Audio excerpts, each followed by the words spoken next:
Coming up tonight on YCN News, the nation observes the legacy of Martin Luther King Jr. Vermont State Police point to several auto crashes where worn tires were at fault. And Claremont is faced with yet another burglary. For more news, weather, and sports, it's time for YCN, your local view. Now, your daily digest of the Dartmouth Lake Sunapee region, southern Vermont, and Windsor County. News, sports, weather, and all that is happening in our area. The news on YCN, your local view. Good evening, and welcome to this Monday edition of YCN News. I'm Rose Spillman. Today we observe, along with the nation, the legacy of Dr. Martin Luther King Jr. The civil rights activist died at age 39 by an assassin's bullet. King was in Memphis, Tennessee on that April 4th in 1968. He went to Memphis to support the African-American city employees striking for better wages. Also an ordained minister, King spoke out against the Vietnam War, many of whose soldiers were African-American draftees. If Martin Luther King Jr. were alive today, he would be 85. He was born on January 15th in Atlanta, Georgia. Members of New Hampshire's and Vermont's congressional delegation recalled King's work for others today. Nearly 46 years after his death, Dr. King's work to fight for equality and justice for all remain our goals, says Congresswoman Ann McLean Custer. As we reflect today on his work, let us rededicate ourselves to completing his work and end inequality. U.S. Senator Jeanne Shaheen says King's fight for social and economic justice remains unfinished.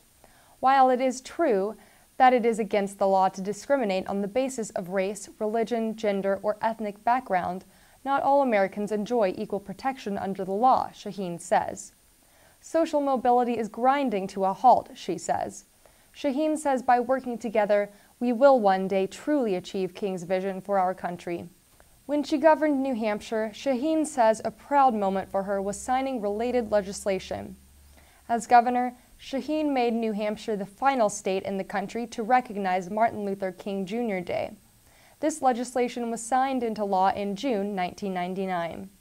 New Hampshire marked its first Martin Luther King Jr. Day in January of 2000. The nation's Health and Human Services Secretary, Kathleen Sebelius, says Dr. King's fight for health care for all U.S. citizens also is nearing fruition. Sebelius cites passage of the nation's new medical insurance law as a nod to King's legacy. Winter weather and accidents that can result from driving on slick roads are no match for worn tires. Vermont State Police point to several auto crashes where bald or tires with little tread worsened the situation. In 4 separate accidents across Vermont today, worn tires contributed to crashes. Fortunately, no one was seriously injured in any of the accidents. In their investigation of the road mishaps, Vermont State Police say either motorists are driving too fast for the weather or their vehicle's tires are worn. Motorists are advised to heed these warnings, urge police.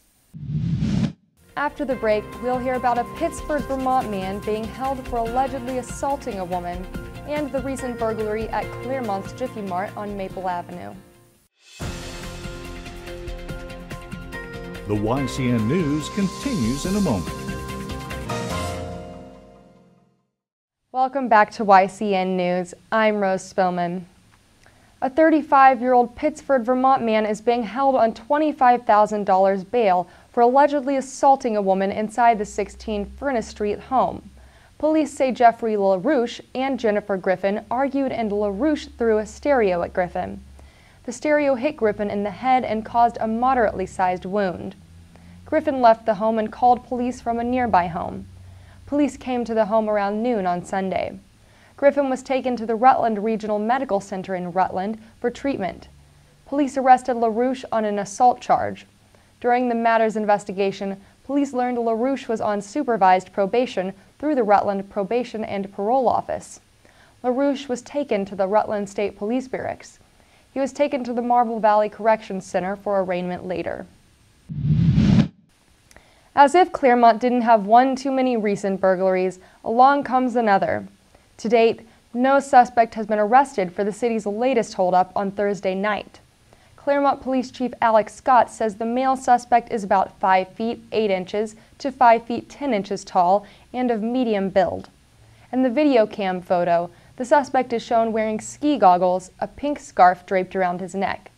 The suspect wore a tan coat and pants. The man entered the Jiffy Mart on Maple Avenue around 8:40 p.m. and demanded money from the clerk. He did not show a gun to the clerk, yet he said that he had one on him. The man ran away from the store, taking an unknown sum of money with him. State police responded to the scene with a canine officer. Scott says some DNA evidence may have been gathered by the canine's search. Anyone with any information about this robbery is asked to contact Claremont Police at 603-542-9538. Welcome back to YCN News. I'm Rose Spillman. Now Matt McDonald will have a look at our weather for the next 5 days, and he'll take a look at some local high school sports. Thanks, Rose. Be sure to dress warm this week, as we're expecting cooler temperatures. Tomorrow we'll have a high of 12 degrees with lows in the negatives. Wednesday temperatures will drop to highs around 9 degrees and lows down to -3. Thursday and Friday we'll have highs around 12 degrees and lows down to the negatives. Saturday we're expecting some snow showers and higher temperatures, with highs in the 20s and a low of 12 degrees.